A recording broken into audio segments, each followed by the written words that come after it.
it started with a divorce. I got divorced. I quit advertising, the industry I worked in. Took some time off work.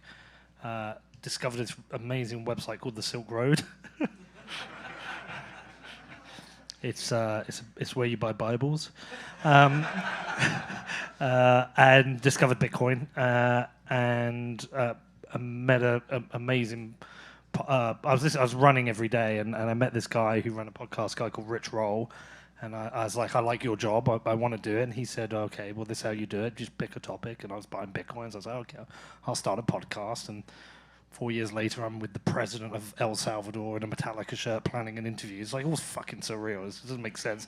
And then decided to buy a football club and blah, blah, blah. So all these things happened, and it's just, things just happen. Life just happens. You make decisions, and your life goes in a certain path. But I don't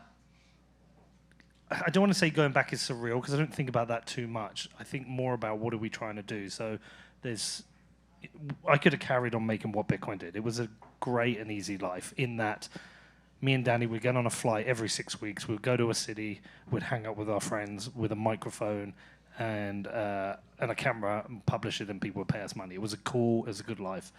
Talking about your favorite thing. Yeah, talking about your favorite thing was amazing. But I want to kill 2 Bitcoin memes that have no meaning to me. So the first one is you can never have enough Bitcoin. It's a completely bullshit thing. You can totally have enough Bitcoin. Michael Saylor has more than enough Bitcoin. Okay, let's just be real. Like, if he says that, it's just a stupid statement. But it happened. I was in a car with another Bitcoiner going to a wedding, and he brought it up. And this is somebody who's wealthier than I am.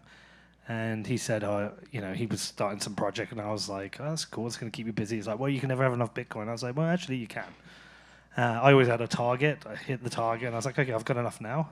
And I think convincing yourself I think it's a mistake a lot of rich people make, is not realizing when they've got enough, and carry on doing the same thing, and have that cliche when they're on their deathbed and they wish they spent more time with their kids or whatever.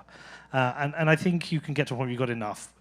It's the time where you can wake up and go, okay, this is what I want to do today. And so I woke up one day and I didn't want to make the podcast anymore.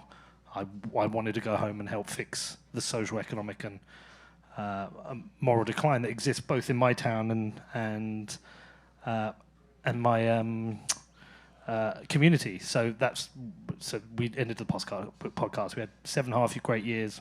We're done. We'll go and do something else.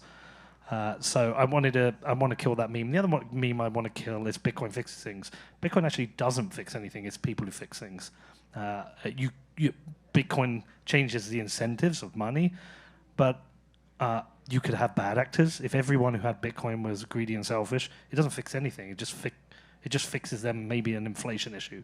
But actually, it's people who fix things. And so our focus now is not on just making money. We have businesses, we want them to be profitable, but the goal now is to change the trajectory of our town. And so that's what we're doing now. We're doing that with the football club, with the economics, with the politics, and we're working